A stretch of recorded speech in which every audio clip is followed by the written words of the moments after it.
Para los que no se han dado cuenta, hoy es el último domingo del año litúrgico. En palabras paganas, hoy es la fiesta de Año Viejo de la iglesia. Hoy es el 31 de diciembre para esta iglesia, para la iglesia católica. ¿Por qué? Porque hoy culmina un año, el ciclo A, el año litúrgico para la iglesia católica. Y culmina con esta fiesta que muchos de nosotros conocemos como la fiesta de Cristo Rey, pero como bien el Padre lo aclaró al principio de la misa, hoy se celebra la fiesta o la solemnidad de nuestro Señor Jesucristo, Rey del universo. Y antes de hablar de eso, quiero hablarles de la primera lectura del libro de Ezequiel. Dicen los grandes estudiosos, sí, o teólogos de la Biblia, que Ezequiel es uno de los profetas más importantes o de los profetas mayores, y no es porque tenga un libro, sino por los escritos que ha hecho y las profecías que hizo. Y lo que escuchamos hoy en la primera lectura es porque había una queja. Dios se había dado cuenta de los líderes de aquella época que dirigían al pueblo de Israel no estaban haciendo su trabajo como lo deberían haber hecho. Y yo les expliqué hace varias homilías atrás que en aquella época él estaba hablando a los líderes de la iglesia, a los líderes religiosos de aquella época. Pero hoy en día nos habla a todos nosotros que tenemos que ver de una forma u otra con cualquier responsabilidad de la iglesia. Y hoy Ezequiel, cuando empieza la primera lectura, está hablando y dice bien claramente: esto dice el Señor Dios. Siempre que escuchamos en alguna lectura esto dice el Señor o oráculo del Señor, es que es realmente la palabra de Dios, es un mensaje de Dios, nuestro Padre, que le daba a los profetas en aquella época. Y eso es lo que dice él: yo mismo iré a buscar mis ovejas y velaré por ellas. Porque se estaba dando cuenta de que el pueblo estaba sufriendo injusticias, donde estaban siendo marginados, donde estaban siendo rechazados, y no había ese amor que fue el que Cristo comenzó a traer cuando Él vino al mundo. ¿Recuerdan al ciego de nacimiento? A los 10 leprosos, la lectura que escuchamos este pasado jueves, Día de Acción de Gracias. O sea, Cristo se encargó de reunir a sus ovejas, de llevar el mensaje de Dios al mundo, de llevar el mensaje de Dios a aquellas personas que estaban oprimidos, que estaban enfermos, que estaban algunos moribundos, otros que habían muerto. ¿Recuerdan la hija de Jairo? ¿Recuerdan a Lázaro? ¿Recuerdan a la suegra de Pedro? ¿A cuántos Cristo vino a llevarle la buena nueva? Cuando le dio el mensaje a Nicodemo, que ayer esa lectura me tocó hacerla ayer, que el padre escogió esa lectura ayer para los bautismos que hicimos aquí. Nicodemo, que era un gran religioso de aquella época, y él reconoció a Cristo, que siendo él fariseo, uno de los grandes fariseos, él le dice a Cristo: sabemos que tú eres enviado de Dios, porque nadie hace esto si no es enviado por Dios. Nadie hace lo que tú haces. O sea, Nicodemo lo reconoce y Cristo le explica: el que no nace del agua y del Espíritu no entrará en el reino de los cielos. ¿Cuántos de nosotros nacimos del agua y del Espíritu a través de nuestro bautismo? Que gracias a nuestros padres o nuestros padrinos o a una persona que intercedió por nosotros en aquella época, nosotros fuimos bautizados. Nosotros hemos nacido en el agua y en el bautismo. Y hemos alcanzado la ciudadanía celestial, el reino de los cielos. Pero nos toca a nosotros ahora diariamente luchar por esa gracia de Dios para poder alcanzar esa vida eterna, que es la que nos ofrece Cristo hoy. Y en la segunda lectura, San Pablo a los Corintios dice: Cristo resucitó y resucitó como primicia de todos los muertos.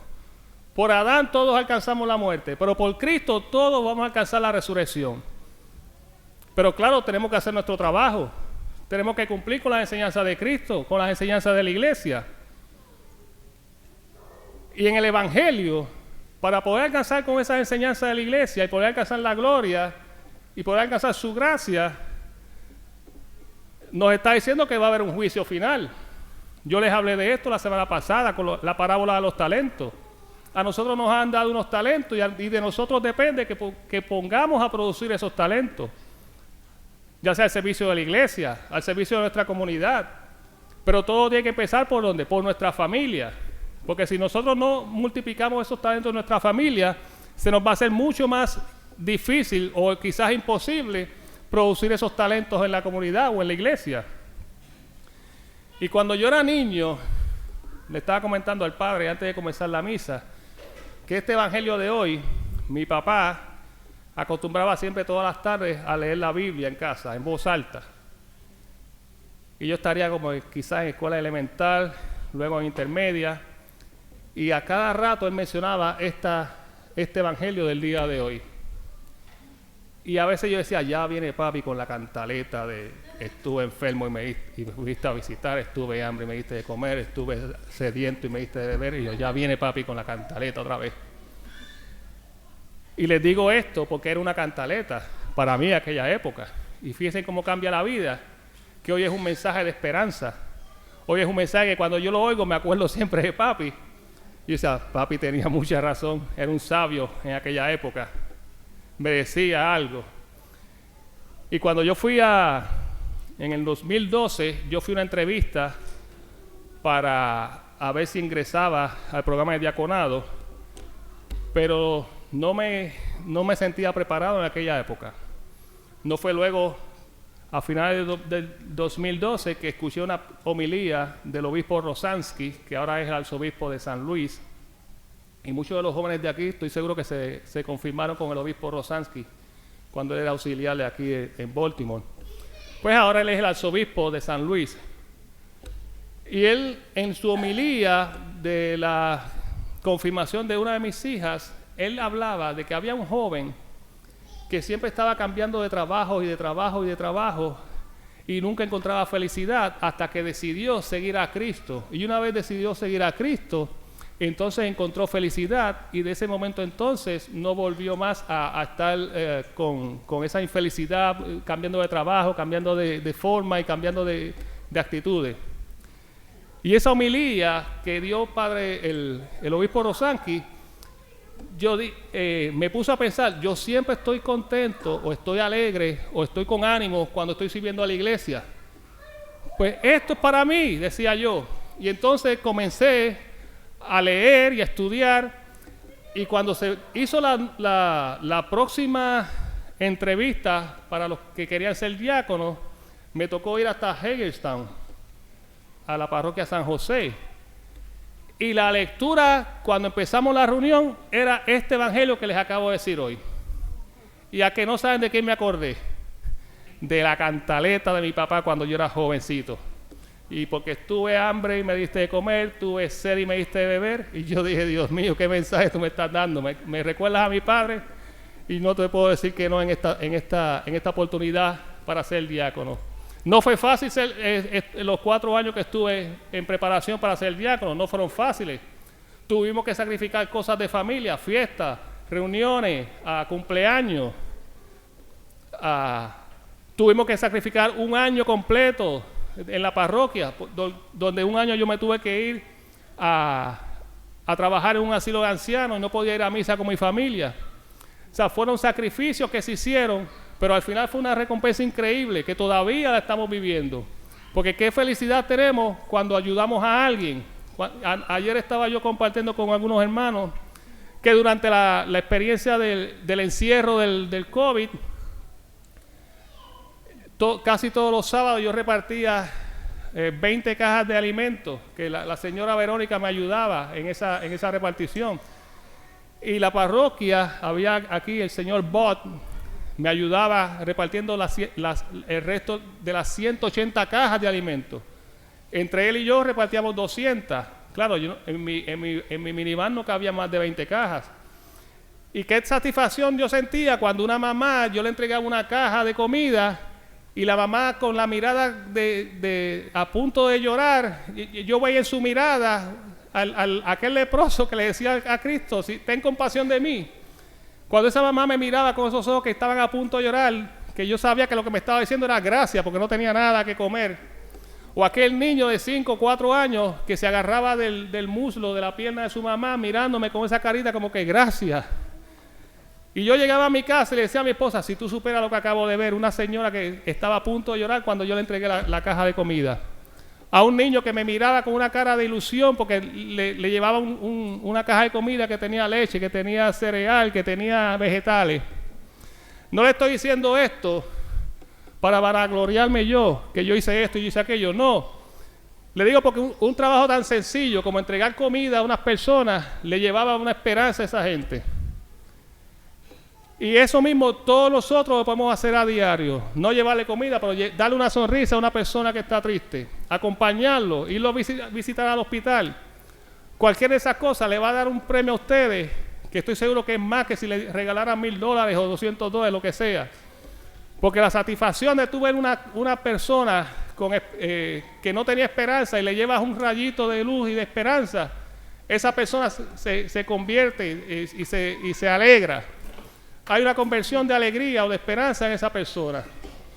No hay que hacer grandes cosas para que una persona se sienta alegre y se sienta amada, se sienta querida. Con lo más sencillo, escuchar. Hay muchas personas que no escuchan. Hay personas que mientras usted está hablando ya le está contestando pero si no he terminado lo que le estaba diciendo. A veces yo estoy hablando y voy a hacer una pregunta y me contestan y yo, pero es que yo no te he hecho la pregunta todavía. Y a veces cuando termino la oración completa, entonces la persona ve, oh, yo pensé que iba a hablar. Pues escúchame, hijo. Escúchame primero, porque no sabemos escuchar. A veces venimos a la hora santa y si hay 2 segundos o 3 segundos de silencio, rápido empezamos a hablar o empezamos a orar. Oigan, a veces en el silencio Dios se nos revela. En el silencio a veces Dios nos da el mensaje que queremos escuchar. Hace varias semanas yo tenía que coordinar una inspección de seguridad a 2 elevadores en mi trabajo. Cuando hago la cita con 2 meses de anticipación, la tenían para el 22 de diciembre. El 22 de diciembre. Y la fecha de expiración de mis certificaciones anteriores era el 2 de diciembre. Y yo dije, aquí nos van a multar, porque 3 semanas después nos van a multar. Hablo con mi jefe, pero el jefe, el más arriba. Y me dice, es posible que nos den una multa, pero trata a ver, llama aquí, llama allá, que nos den una extensión. Llamé, no hay extensiones. Debiste haber llamado 4 meses con anticipación. Eso fue un miércoles. El jueves a mí me tocaba la hora santa de 9 a 10 de la mañana. Todos los jueves yo hago hora santa. Pero hora santa en silencio. Donde a veces tú oyes a una persona que tosió, estornudó, nada más. Hago todas las oraciones que yo hago siempre en esa hora y pedí especialmente por esta inspección que yo iba a tener, que mi trabajo iba a haber. Yo si nos dan yo lo que pedía era que ocurriera un milagro, que nos dieran una expansión, o si no nos las daban, que no nos dieran la multa. Porque ustedes saben que a veces las cosas del gobierno son para un día y a veces pasan 2 y 3 meses y ellos ni prestan atención. Y yo decía que esta sea la ocasión, Padre, que cuando venga la inspección, ellos no se den cuenta que estamos tarde y nos pasen como si nada hubiese pasado. Al otro día recibo una llamada de la persona que tenían una ventana abierta para el 21 y 22 de noviembre. Bendito sea Dios. Yo le dije a mi esposa, esto es un milagro. No había nada abierto hasta el 22 de diciembre y ahora se abrió una ventana para el 21 y el 22. Y gracias a Dios pasamos esa inspección. ¿Por qué les digo esto? Porque a veces para nosotros tener una ganancia de algo tenemos que pedirle a Dios con fe y con esperanza. Yo pedí otra cosa, pero me dieron esta otra. Dice el Evangelio que al final nos van a separar las ovejas de los cabritos. Yo decía, ¿por qué los cabritos? Si a mí tanto que me encantan los cabritos. Porque cuando yo era niño, papi tenía 3 o 4 cabritas y a veces me mandaba, vete, amárralas allá para que coman pasto. Yo nunca tuve ovejas. Y yo, pero ¿por qué tan injusto? ¿Por qué Cristo es tan injusto con las pobres cabritas? Si son unos animales bien bonitos, domésticos. Yo crecí con ellos. Claro, me puse a averiguar era que cuando en la época de Jesús o en la época antes de Jesús, cuando ellos hacían sacrificios con corderos, con ovejas, las hacían en acción de gracias por los beneficios que Dios les había dado a esa gente. Les daban comida, les daban salud. Y ellos ofrecían las ovejas. Pero cuando ellos hacían sacrificios por sus pecados que habían cometido, hacían sacrificios con cabras. Y ahora entiendo yo por qué Cristo separa las ovejas de las cabritas. Porque los que están a la derecha son ovejas, son el sacrificio de acción de gracia, y los que están a la izquierda son las cabritas, los sacrificios que hacía la gente por sus propios pecados. O sea, que nosotros, ahora somos más fáciles para nosotros, no tenemos que sacrificar cabritas, porque tenemos al sacerdote, que cuando nosotros nos vamos a confesar, no hay que llevarle ni una cabrita muerta ni nada. ¿Por qué? Porque Cristo le ha dado a él las llaves para ser instrumento de que nos perdone los pecados a través de Cristo. Ahora, nosotros nos van a pedir cuenta el día que nos vayamos de este mundo. Y para la venida de Cristo, que lo escuchamos la semana pasada con los talentos, nos van a pedir cuenta qué hicimos, qué estamos haciendo o qué vamos a hacer. La vida eterna existe, el infierno existe. De nosotros depende que haya un cambio, una conversión en todos nosotros para poder alcanzar la vida eterna. De nosotros depende. Comencemos con nuestra familia y después con los demás. Pero tenemos que hacer un cambio. Ya el próximo domingo es el primer domingo de Adviento. Y tenemos que hacer un cambio desde ya para poder recibir al Mesías dentro de un mes. Que el Señor les bendiga.